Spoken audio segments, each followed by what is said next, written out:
Oi, oi, bom dia, tudo bem? Nossa aula de hoje será sobre uma coisa que vocês gostam de fazer, que eu sei, que é paródia, o gênero textual paródia. Nossa disciplina é produção textual.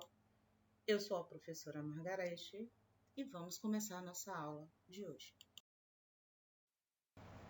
A paródia consiste na criação de um texto conservando a ideia central do hipertexto, ou seja, do texto de referência, mas atribuindo a ele efeitos sarcásticos, humorísticos e críticos. O que é isso? Paródia é você pegar algo que já existe, por exemplo, uma música, um poema, e transformar em outro algo, trazendo humor, fazendo crítica, sarcasmo. Esse é o objetivo da paródia. Podemos dizer que a paródia é um exercício de intertextualidade. O que é intertextualidade? É quando nós temos vários textos falando sobre a mesma coisa ou sobre coisas semelhantes, cujo objetivo é levar o leitor a fazer uma reflexão crítica a respeito do que acontece na sociedade. Não necessariamente você é obrigado a parodiar algo com a intenção de reflexão crítica. Geralmente, a intenção maior é trazer o tom humorístico a determinado conteúdo. Você tem um texto principal, que pode ser, como eu falei, uma música, um poema, e você transforma, você faz uma adaptação desse texto, fazendo referência a um novo tema, a um novo conteúdo, de maneira bem-humorada. De modo irreverente, de modo engraçado, de modo descontraído, a paródia contribui para a formação de leitores sujeitos mais reflexivos e politizados. A partir do momento que você lê uma paródia, ou que você cria uma paródia, que você critica alguma coisa, que você satiriza alguma coisa, você enriquece o seu pensamento, o seu vocabulário, a sua escrita também, a sua imaginação. Então você se torna mais reflexivo, mais politizado, no sentido de entender, de ser cidadão, de ter consciência dos problemas que nossa sociedade enfrenta. Crítica social, claro. É comum retomar textos já existentes e das mais diversas naturezas. Isso é muito comum. Às vezes acontece até com filmes, filmes parodiando filmes. Tem alguns filmes que eles pegam um filme de grande sucesso e transformam em uma paródia. Eles fazem toda uma paródia em cima de um filme já existente, acrescentando elementos, inovando, mas deixando a gente perceber qual a base, qual o filme base que eles utilizaram. Isso também pode acontecer com filmes. Para expressar nossas ideias e criar outros conteúdos. Nesse processo, ativamos a intertextualidade, ou seja, estabelecemos um diálogo entre diferentes textos, é o que eu já falei. O que é intertextualidade? Textos diferentes que abordam o mesmo assunto ou assuntos semelhantes. Aí dizemos que eles dialogam entre si. Por quê? Porque eles abordam o mesmo assunto. É como se eles conversassem, eles abordassem a mesma ideia, ou pelo menos a mesma ideia base.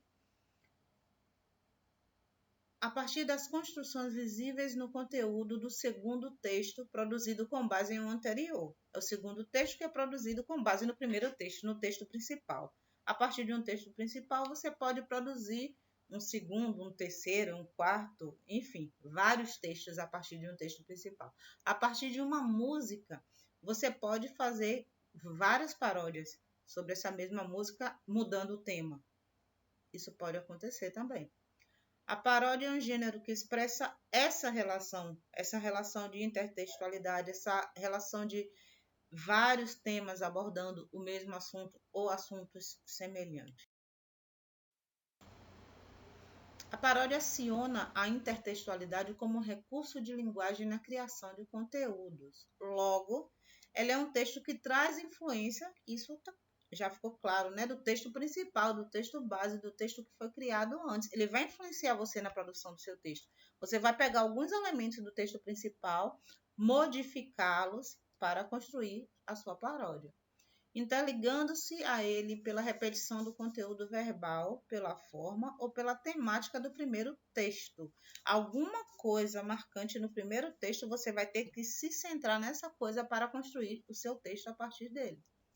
A paródia pode ser feita a partir de diversos materiais. Lembra que eu falei? Filme também pode ser. Então, literatura, livros, poemas,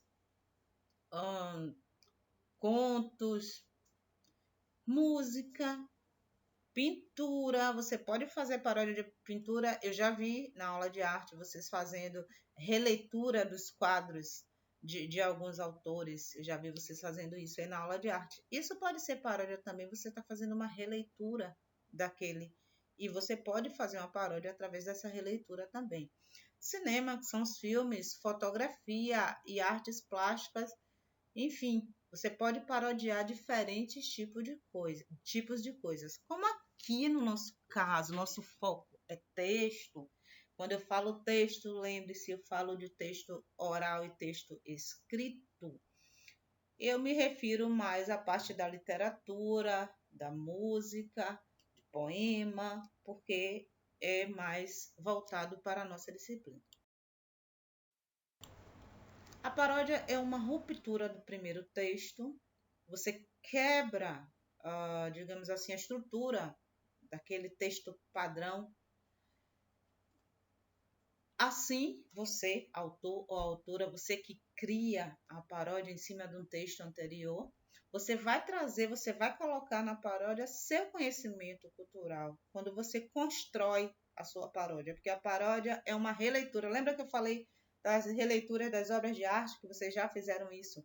Nas aulas presenciais, vocês faziam muito isso com a professora de arte. Vocês, com a professora Lene, vocês fazem isso também com o texto. Quando vocês fazem paródia, vocês fazem uma releitura, uma reconstrução do texto, de um texto base, criando um outro texto, trazendo esse lado bem-humorado. A paródia é uma releitura cômica, irônica, engraçada, satírica, de alguma composição literária ou musical, que frequentemente utiliza ironia, deboche. A paródia é algo para ser descontraído.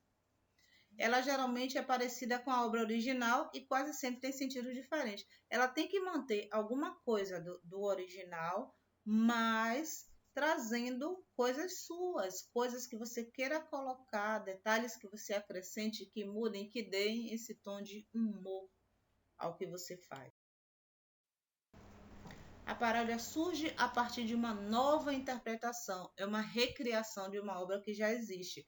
Voltando ao exemplo que eu falei das obras de arte que vocês fizeram, tem um determinado quadro de determinado pintor, você vai observar os aspectos e você vai fazer a sua releitura dele, você vai fazer a sua visão daquele quadro. E aí você pode acrescentar elementos, tirar elementos, mas você tem que manter alguns elementos básicos que façam com que a pessoa reconheça que ali é uma releitura de tal obra. A mesma coisa com as paródias escritas ou faladas. Você tem que manter algo que faça com que a pessoa reconheça o texto original naquela paródia. O objetivo é adaptar a obra original a um novo contexto, passando diferentes versões para um lado mais despojado e aproveitando o sucesso da obra original para passar um pouco de alegria, que a gente tem precisado bastante, né, ultimamente. A paródia não, ela tem intertextualidade, ela traz intertextualidade, eu já falei o que é intertextualidade. Ela aborda assunto igual ou semelhante do texto base, do texto de onde você construiu o seu texto, da obra de onde você construiu a sua obra. E aí a gente chega à parte do exemplo de paródia. eu trago para vocês o texto original, só um trecho, só uma estrofe da Canção do Exílio de Gonçalves Dias, onde ele exalta as belezas do Brasil. Eu trouxe só uma estrofe, lembra aula de poema? Cada linha dessa é um verso, então aqui nós temos 4 versos e só temos uma estrofe, que é o conjunto de versos que forma a estrofe. Nós só temos uma estrofe e 4 versos. Então, o que é que ele diz? O que é que a Canção do Exílio diz? Minha terra tem palmeiras, onde canta o sabiá. As aves que aqui gorjeiam, não gorjeiam como lá. Ele está falando do Brasil, exaltando as belezas que existem no Brasil. Eu, a prol de vocês, fiz uma paródia em cima dessa Canção do Exílio. Será que vocês vão gostar? Espero que sim. Essa foi a minha paródia da Canção do Exílio, que eu chamei de Canção da Escola. Meu nome, porque fui eu que fiz. Minha escola tem alunos que estudam para danar.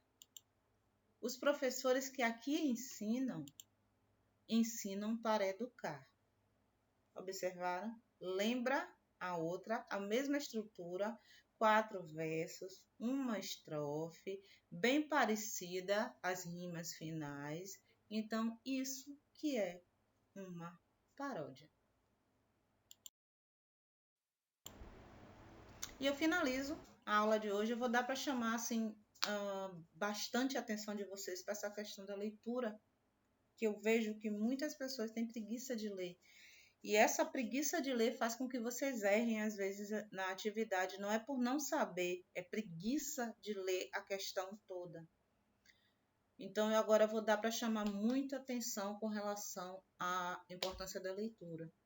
Ler é importante. Aprender é essencial, mas saber interpretar é fundamental. Autor desconhecido. Ler não é só, é como eu digo a vocês todo dia, não é só dizer be a bola e a lá bola. Ler é você ir além do que está escrito, é você saber dizer quando, como, onde, porquê, quem, você saber falar sobre o que você leu. E a gente só aprende a ler lendo. Então, leiam. Não precisa eu indicar livro, porque às vezes a leitura indicada é chata, porque eu posso indicar uma coisa que você não goste. A leitura livre eu acho muito mais interessante. Vocês hoje têm uma ferramenta fantástica chamada internet. Vocês podem achar livros interessantíssimos para vocês, várias histórias, contos de fada, contos fantásticos.